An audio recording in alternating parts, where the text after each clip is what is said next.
많이 부족한데 이렇게 기회 주시고 또 이렇게 건강 강의 또 중동부 야영에 이렇게 온라인으로 진행하는데 참여하신 모든 교우님들 환영하고요. 아무 때나 이제 질문이 있으시면은 해주시면은 되겠습니다. 그래서 오늘은 제가 강의했던 거 슬라이드 몇 개를 보여드리고 이제 전체적인 이번 주 동안에 저희가 얘기하고 또 오후 시간에 여러분들에게 조금이나마 도움이 될 정보들을 잠깐 얘기하도록 하겠습니다. 그래서 먼저 제가 제 스크린을 쉐어하도록 하겠습니다.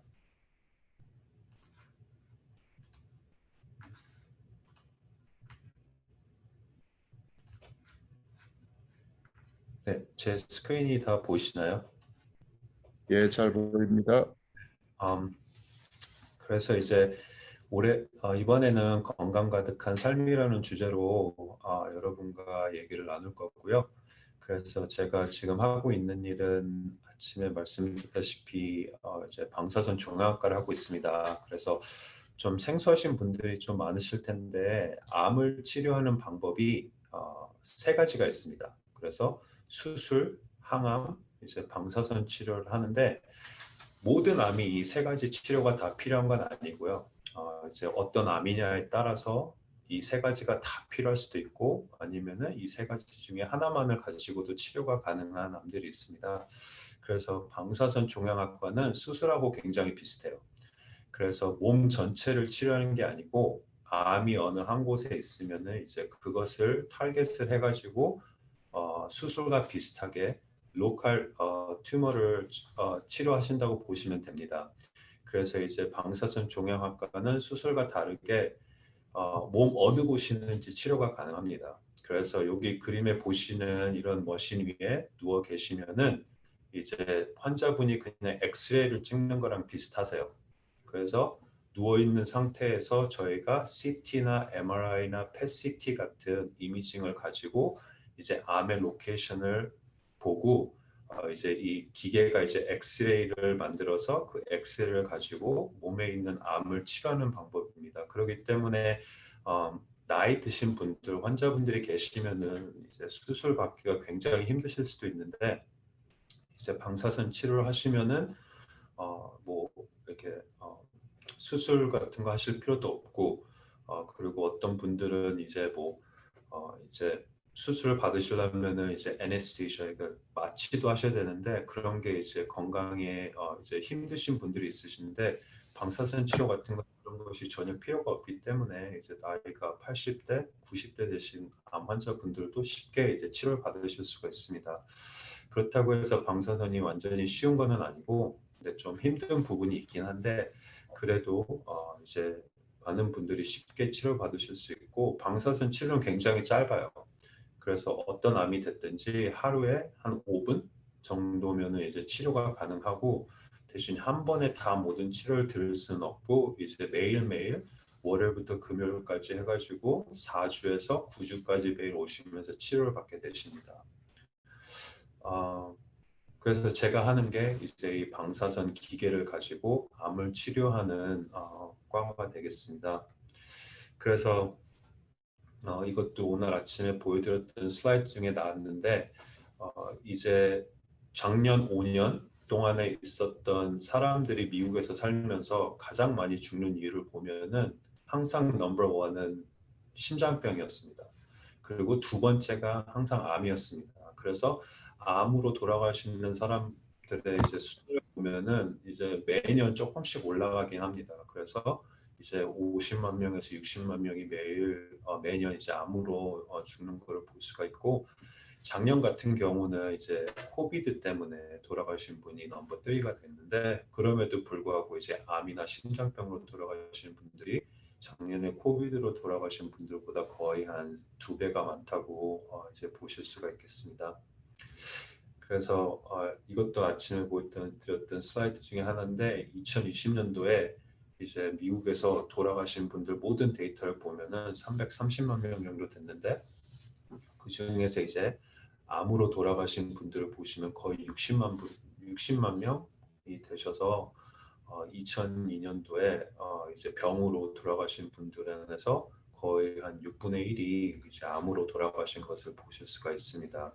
그래서 이 데이터를 쭉 보시면은 2015년부터 2020년도까지 거의 60만 명이 계속해서 돌아가신 걸 보실 수가 있습니다.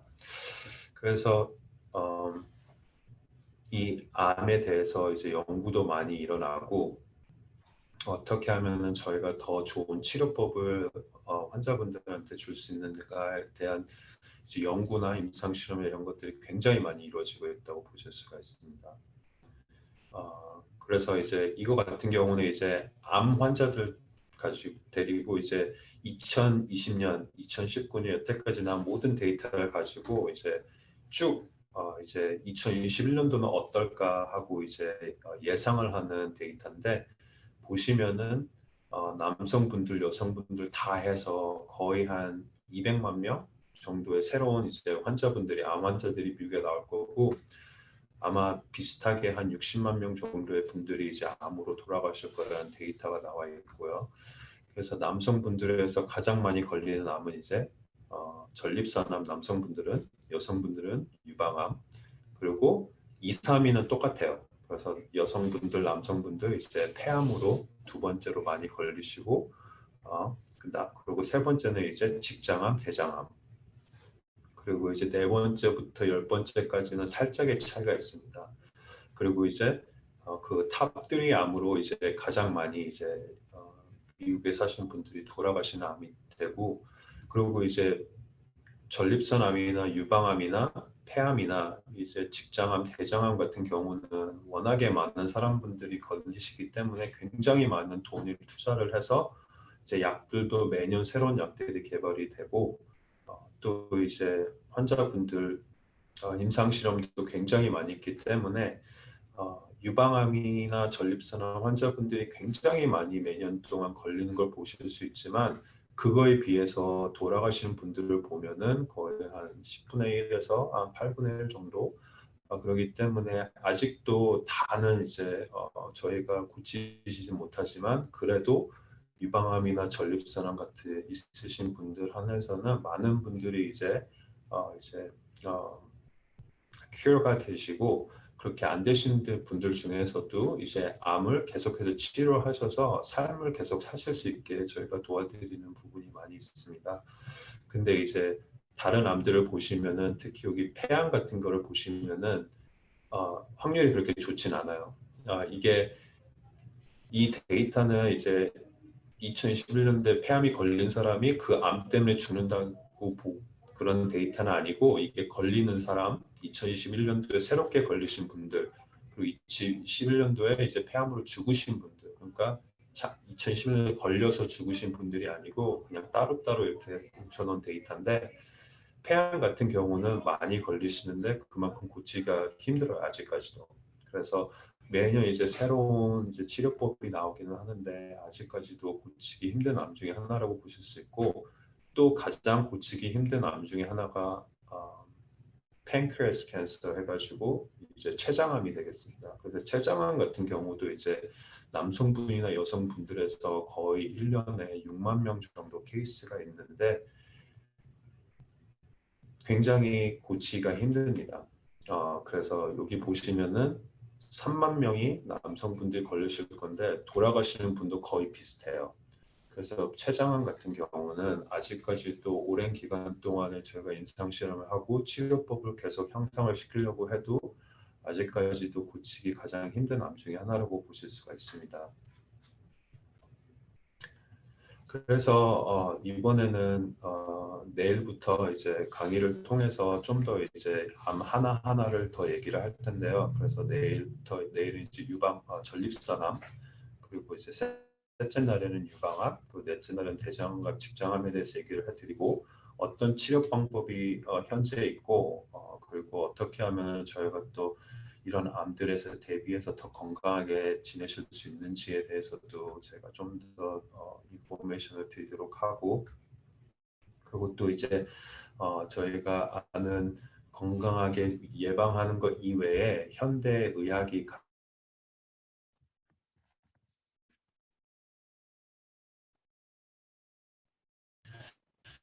그래서 오늘은 이제 전체적인 오버뷰를 말씀을 드린 거고 혹시 오늘 강의나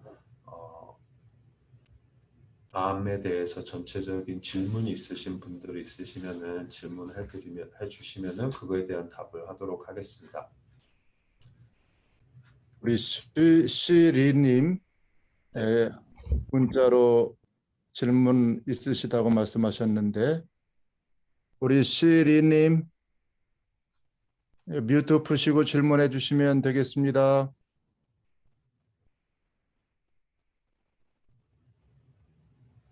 아직 반응을 안 하시는데 우리 안 목사님 손 드셨네요?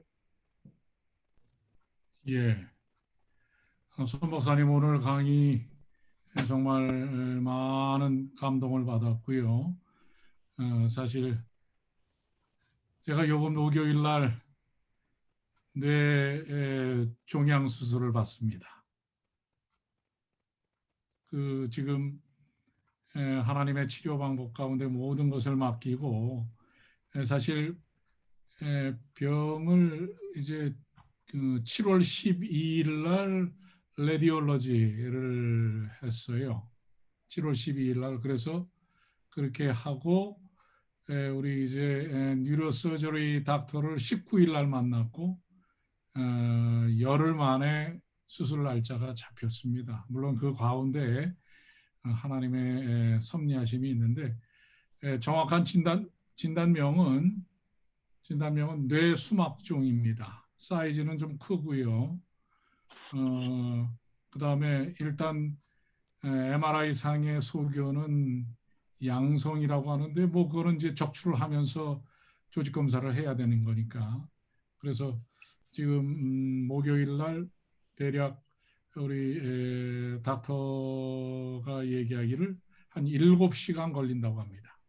오픈을 해서 그 튜머를 제거하는 수술을. 근데 뭐 하나님께 다 맡겼고 하나님께서 이미 병원은 NYU 병원입니다. NYU 병원에 뉴로서저리 어소시에이트 체어맨이 이번에 집도를 하기로 했어요. 그래서 사실 지난주에 우리 선 박사님하고 제가 잠깐 통화를 하려고, 왜냐면은 먼저 우리 선 박사님 강의가 올라온 우리 데이터베이스에 올라와서 그걸 내가 먼저 봤어요. 그래서 전적으로 이건 뭐 하나님께서 인도하시는 것이라고 생각하고, 뭐 제 솔직한 고백은 하나님께서 이번 기회에 저를 살리시려고 하신 것이라고 확신을 합니다. 증상은 작년에 좀 편두통이 꽤 있었어요. 근데 자고 나면 사라지고 없어졌는데 올해 6월 셋째 넷째 주에 아주 지속적인 강한 그 편두통이 있어서 제가 닥터를 찾아갔는데 닥터는 뭐 소염제하고 진통제만 주고 말더라고요. 근데 7월 6일 날 우리 합회장 미팅이 있어서 가다가 그때 이제 아주 심한 구토를 일으켜서 제가 오히려 닥터한테 연락을 해서 이거 브레인 MRI를 찍어야 되겠다. 그래도 바로 그 12일 날 스케줄이 잡혀서 찍히고 15일 날 수막종 판정을 받고 19일 날 뉴로서저리 컨택이 되고, 마침 그 컨택이 될 때 우리 작년에 우리 장로님 사모님이 2차례의 뇌종양 수술을 했었어요. 근데 첫 번째 수술 때 코넬 병원에서 했는데 시신경을 싸고 있어가지고 그때 그 닥터가 다 제거를 못했습니다. 한 5%에서 10% 정도를 남겨놨었는데 그게 또 한 1년 지나면서 다른 시신경까지 또 누르는 상황에서 이제 제 집도 위로 정해진 닥터 션을 연결을 해서 그분이 다 100% 제거는 했습니다. 그래서 그 연관으로 우리 장모님이 컨택을 해서 신속하게 뭐 닥터가 정해졌습니다. 그래서 수술 날짜까지 이번 목요일 날 수술을 받습니다. 네. 그래도 빨리 이렇게 하셔서 우선 하나님의 은혜 안에서 완전하게 잘 회복하시고 수술 잘 받으실 거라고 확신하고요.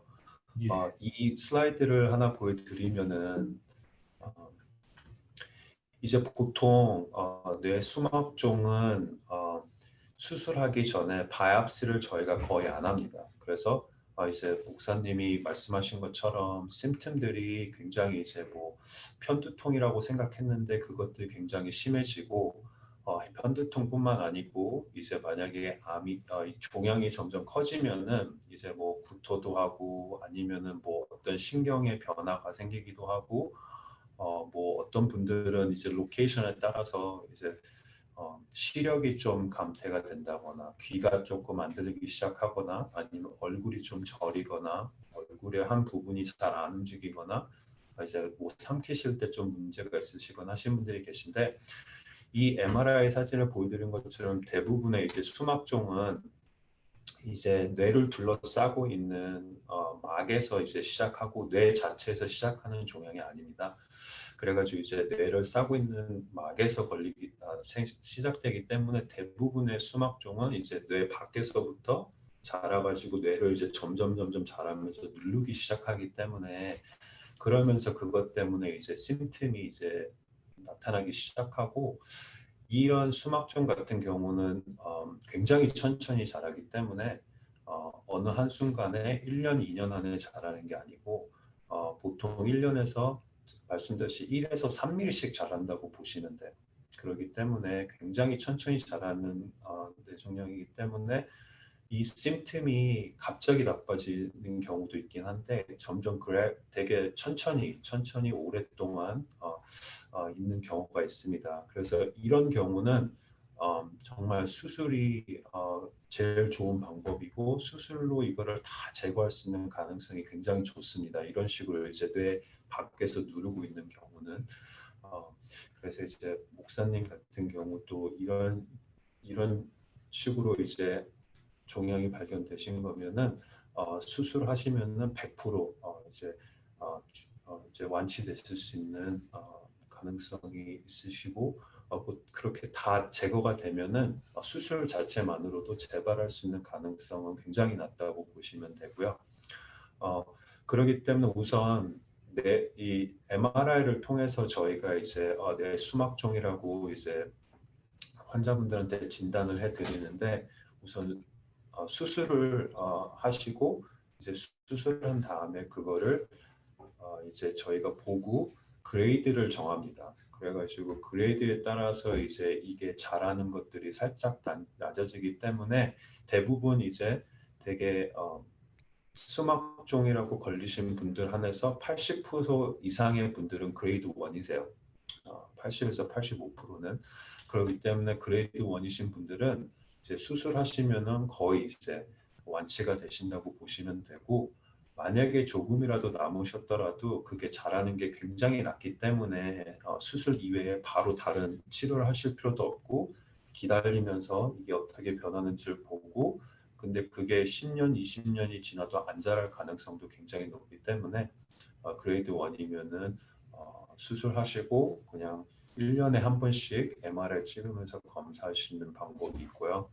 근데 이제 그레이드 2나 되면은 이제 조금씩 그게 좀 더 재발할 수 있는 가능성이 살짝 높아질 수는 있지만 그래도 완치 가능성이 충분히 있게 되고 그레이드 3는 제가 악성이라고 그렇게 써 있는데 그레이드 3인 경우는 굉장히 희박합니다. 그래서 그 모든 수막종, MRI를 통해서 받은 수막종을 봤을 때 거의 한 2에서 3% 정도만이 그레이드 3라고 보시고 이런 경우는 이제 조금 더 수술 후에도 치료가 필요한데 대부분의 이제 이런 분들이 이제 오랜 기간 동안에 이제 조금씩 이제 심틈들이 조금씩 이제 더 나빠지면서 이제 MRI를 통해서 그시는 이제 수막종이라고 발견되신 분들은 그레이드 1일 수 있기 때문에 이거는 그래도 되게 감사하게 이제 100% 이제 완치가 되실 수 있다고 보실 수가 있습니다. 그리고 이제 수술을 못 받으시는 분들 한해서는 방사선 치료를 하는데 이제 방사선 치료하는 경우는 약간 저희 누님같이 이렇게 되게 힘든 곳에 위치가 돼 있을 때는 나이 드신 분들이 이제 70대, 80대가 되셨는데 이렇게 되셨다. 그리고 건강이 되게 안 좋다. 그래서 수술을 하기가 너무 힘들다 하신 경우는 이제 방사선 치료할 수가 있습니다. 그래서 방사선 치료를 하면은 수술 안 하고 방사선 치료하면 이게 없어지진 않아요. 줄어들지도 않고 줄어든다고 해도 조금밖에 안 줄어드는데 방사선 치료하면 대신 이게 자라는 거를 더 오랜 기간 동안 이제 막을 수가 있기 때문에 어떤 분들은 수술 안 하시고 건강이 안 좋기 때문에 방사선 치료하시면은 그게 10년, 15년까지도 자라는 걸 막아줄 수 있기 때문에 만약에 80세이신 분들이 이런 식으로 걸리셨다 그러면 굳이 꼭 되게 어그레시브하게 수술하실 필요가 없으십니다. 그래서 방사선 치료하면은 90대까지도 이게 안 자라고 심틈이 더 나빠지지 않고 방사선을 통해서 오히려 그 있었던 심틈들이 더 나아질 수 있기 때문에 방사선 치료로 이제 대체하는 경우도 있습니다. 근데 이제 저희 누나 같은 경우는 그러면 왜 그렇게 힘들게 수술했냐? 방사선이 그런 역할을 하지만 젊으신 분들한테 방사선 치료를 하면은 이제 10년, 20년, 30년이 지나면은 이 종양뿐만 아니고 그 외에 있는 이제 뇌나 다른 기관에 방사선이 가기 때문에 그 방사선 때문에 또 다른 종양이 생길 수가 있습니다. 그래서 그것 때문에 여기 막에 있는 다른 곳에 수막종이 생길 수가 있습니다. 그래서 그런 거를 걱정하기 때문에 이제 젊으신 분들 한해서는 저희가 될 수 있으면 수술 안 하고 방사선 안 하고 수술을 하려고 하고 하지만 이제 70대, 80대이신 분들 환자분들에서는 그분들이 40대인 환자들보다 30년, 40년을 사실 수 있는 확률은 굉장히 떨어지기 때문에 오히려 수술을 하는 것 자체가 훨씬 더 큰 위험이 될 수 있기 때문에 그런 분들한테는 저희가 방사선 치료를 하고 있습니다. 그 예, 목사님, 선 박사님, 저는 지난 금요일 날 일단 혈관 조영술을 하루 입원해서 전신 마취로 했어요. 네. 그렇게 하고 이제 이번 목요일 날은 아침에 이제 바로 들어가서요. 이제 적재술반 이제 한다고 하거든요. 네. 근데 요즘 그동안 뭐 짧은 시간이었지만은 그래도 공부를 좀 해보니까 저는 이미 결정이 됐어요. 이 오픈해서 혈관 조영술을 통해서 그 부분만 잘 보면서 완전히 제거하는 방법이 가장 좋다고 이제 닥터가 결정을 하셨는데 요즘 그 한국에서는 이 뇌수막종 같은 경우에 감마 나이프 방법이라고 하는 거를 꽤 많이 사용한다고 하더라고요. 혹시 지금 요즘 이 뇌수막종에 대한 환자들이 의외로 주변에 보니까 많아요. 네. 그래서 그런 부분에 대한 혹시 그 감마 나이프 방법은 정확하게 어떤 건지 좀 혹시 아시면 좀 말씀해 주세요. 네, 네. 게마 나이프 자체도 방사선 기계 중에 하나입니다. 그래서 게마 나이프 같은 경우는 이제 방사선을 할 수 있는 기계 종류가 여러 가지가 있는데 나이프라는 이름이 있어서 이제 시술인가 수술인가 생각을 하시는데 방사선으로 치료하는 방법 중에 하나입니다. 그래서 게마 나이프 같은 경우는 보통 이제 방사선 시술할 때 저희가 환자들이 움직이지 않고 움직이면은 이제 머리가 조금만 돌아가도 이제 그 타겟이 뇌 안에 이렇게 있는데 조금만 움직여도 그 타겟을 미스할 수 있기 때문에 보통 저희가 마스크를 만들어서 이제 얼굴이 안 움직이게 합니다. 근데 게마 나이프 같은 경우는 그거보다 한 단계 더 올라가서 머리에다가 뉴로서전이 이렇게 프레임을 달아요. 근데 그 프레임을 저희가 나사를 해가지고 여기 피부를 뚫고 이제 스컬에다가 이제 나사를 박습니다. 뚫고 가는 건 아니고 이제 뼈까지. 그래서 그 프레임이 딱 머리에 쓰고 누우면은 그게 이제 그 프레임 자체가 테이블에 딱 락이 되면은 몸을 아무리 움직여도 머리는 절대 움직이지가 않습니다. 그 다음에 머리 부분만 방사선 치료가 할 수 있는 기계 안으로 들어가서 여러 군데서 방사선이 그 한쪽에 있는 수막종으로만 방사선을 보내가지고 굉장히 정교하게 치료를 할 수 있는 방법입니다.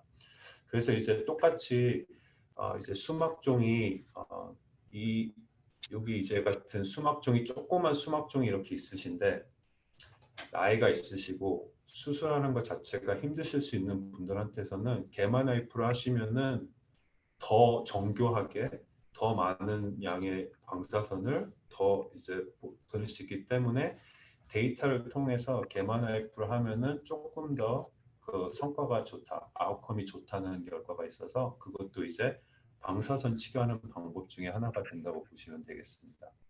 예, 감사합니다. 아무튼 여러분 하나님의 능력으로 살아나오겠습니다.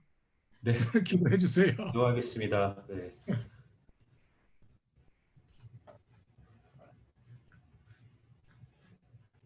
또 다른 질문 있으신 분들 계신가요?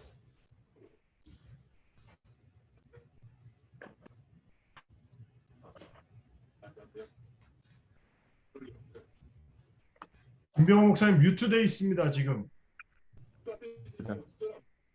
우리 씨님 질문하시죠. 예, 어떻게 의향을 표시하신 것 같은데 안 왔습니다. 자, 질문도 없으신가요?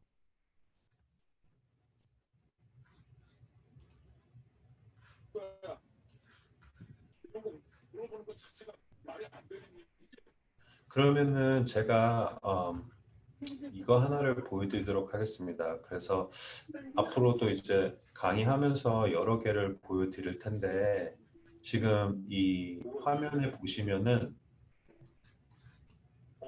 미국에는 이제 National Comprehensive Cancer Network라는 정부 기관이 있습니다. 그래서 이제 정부를 통해서 이제 NCCN이라는 이제 기관이 만들어졌는데 이거 같은 경우는 이제 모든 암만 전문적으로 하는 미국의 전국에 있는 병원들 네트워크를 만들어서 거기서 일하시는 전문의들이 모여가지고 이제 어떻게 암을 치료해야 되는지에 대한 가이드라인이 나와 있는 겁니다.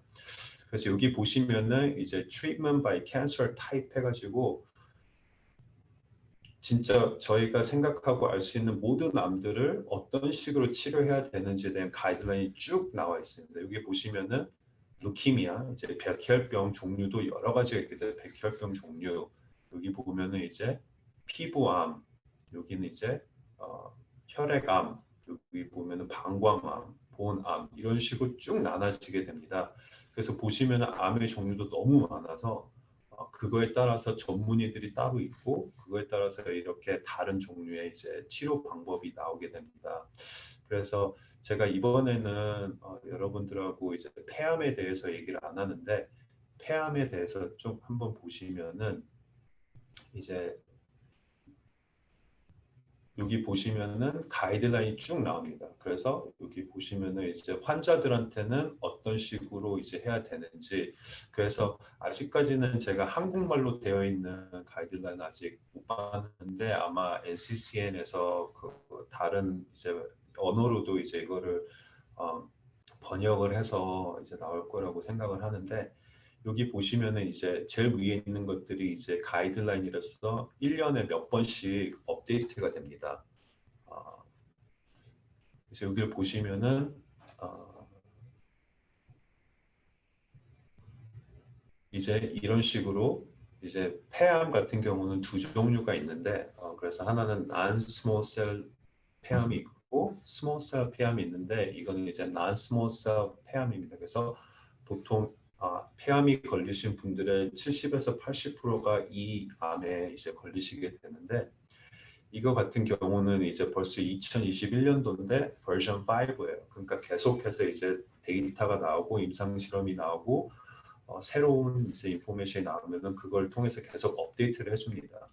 그래서 여기 보시면은 여기에 참여했던 모든 의사들, 근데 이분들이 거의 미국에서는 폐암 쪽에서는 진짜 권위가 있는 분들. 그래서 보시면은 잔스 홉킨스 대학에서 있으신 분들, 제가 다녔던 이제 시애틀에 있던 의사분들, 여기 보시면은 유타 대학, 그리고 정말 유명한 MD 앤더슨에 계시는 분들, 하버드에 계시는 분들, 그러니까 모든 미국에 있는 정말 저희가 아는 가장 좋은 암 병원들에 있는 그분들이 모여가지고 이제 이런 가이드라인을 만듭니다. 그래서 여기 보시면은 이제 폐암이 걸리신 분들 어떤 식으로 저희가 폐암을 스크리닝을 해야 되고 프리벤션을 해야 되는 인포메이션도 있고, 여기 보시면은 이제 암이 발견이 됐을 경우 어떤 식으로 치료를 해야 될지에 대한 가이드라인도 이렇게 나와 있습니다. 그래서 만약에 폐암이 걸리시면은 non-small cell lung cancer라고 폐암이 걸리시면은 이런 종류의 이제 저희가 검사를 하고, 그 검사를 통해서 이제 스테이지가 1인지 2인지 3인지 4인지를 정한 다음에 만약에 스테이지가 1A다 그러면은 어떤 식으로 이제 치료를 해야 될지에 대한 가이드라인이 너무나 이제 자세하게 나와 있습니다.